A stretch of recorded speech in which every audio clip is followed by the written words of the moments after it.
as man. A researcher by the name of A.W. Mellert considers the one on the left, KNM-ER1470, to be an ape, and the one on the right, the ZKD skull, to be a man. And an author I've become familiar with on the net by the name of David Menton considers the one on the left to be male, a man, and the one on the right to be an ape. So I'm getting confused by this because I've read 4 well-accredited creationist authors, 4 opinions that they have, and I get all 4 possible combinations of which one is an ape and which one is a man. If you read an essay by David Menton, a PhD scientist in Kansas City, Missouri, called The Scientific Evidence for the Origin of Man, very short essay, it says, there were only small eyebrow ridges, no crest, and a dome skull typical of a human. This is the one he's talking about. Indeed, it appeared to be a human skull. Walter Brown, on the other hand, whose book, In the Beginning, is available for sale over there, on page 12, states that this animal clearly had ape-like proportions and should never have been classified as man-like. So on Dr. Hovind's website, he sells Martin Lubinau's book, who states that both skulls are human, and Jack Cuozzo's book, who says both are apes.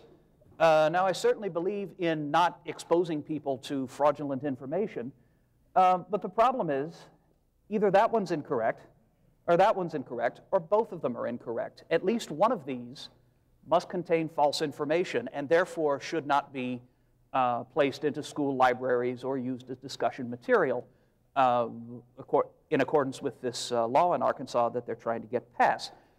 So what I'd like to know is, what are the criteria by which you can decide whether one of these skulls belong to a member of the ape kind or a member of the mankind?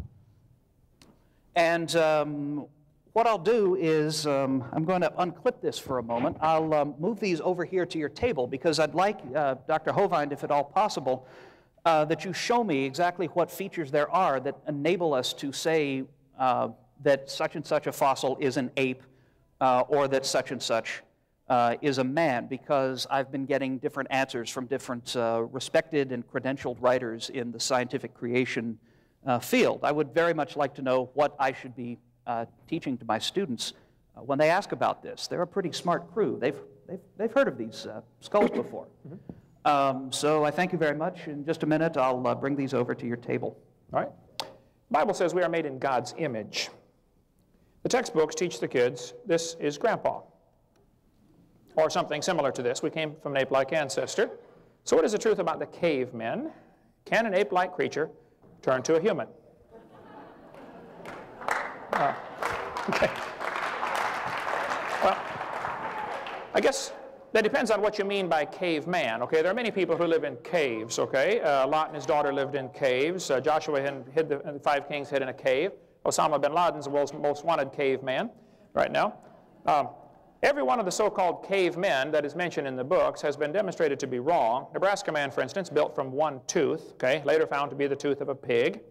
Piltdown man, a deliberate fraud, but it was in the textbooks for 40 years before it was proven that it was a fraud, okay?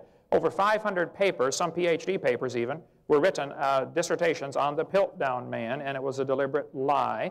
Neanderthal man is still in textbooks today, yet it's been demonstrated years ago. Neanderthal man is just an old man with arthritis, okay, which is why he was bent over. The brains of Neanderthals are 13% bigger than ours. Many, many Neanderthals have been found. They have average height of 5'9", about the same as people today.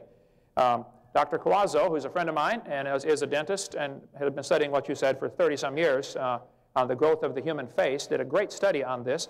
The Neanderthals were probably people who were living post-flood, right after the flood, when people still lived to be 400 years old after the flood. Because the Bible says after the flood they lived to be 400 for a few generations, and then 200, and then 100. The bones of your forehead never, actually the bones of your face never stop growing.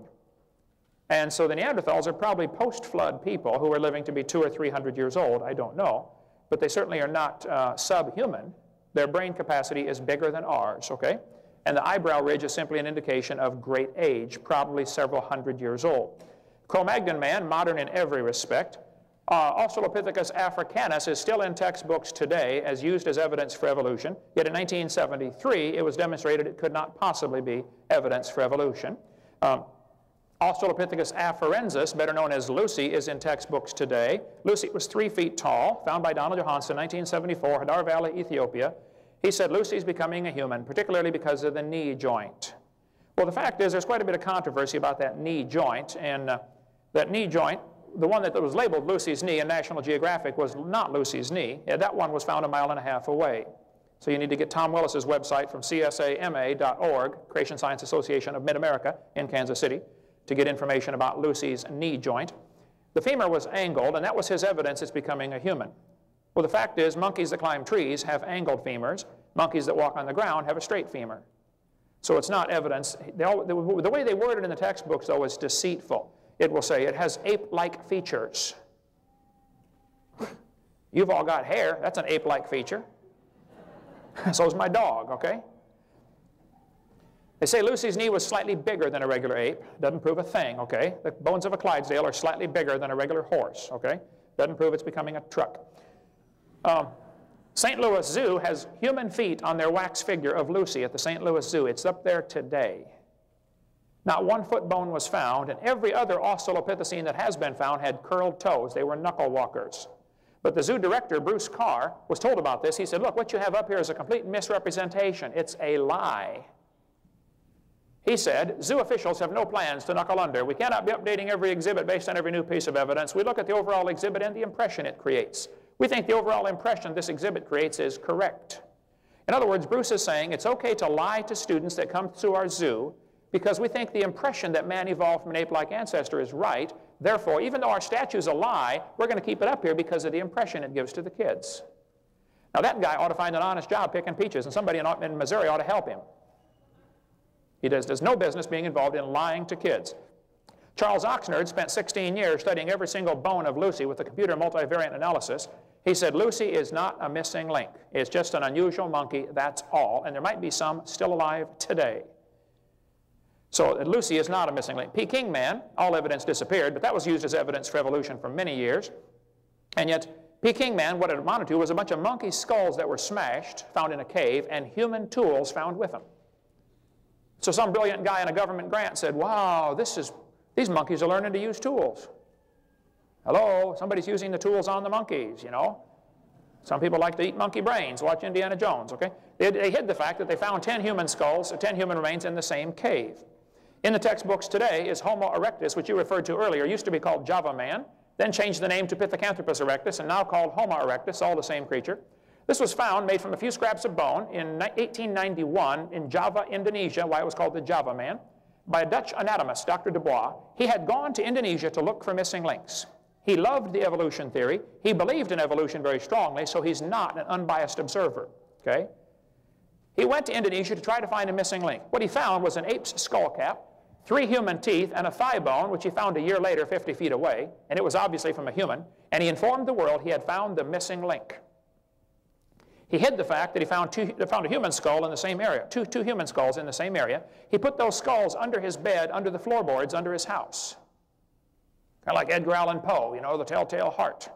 One of this was the telltale heads. He lied. And the fact that you're still using Java man as evidence for evolution indicates you need to study this a little further. Dr. Dubois was a liar, okay? There is no evidence of how man evolved.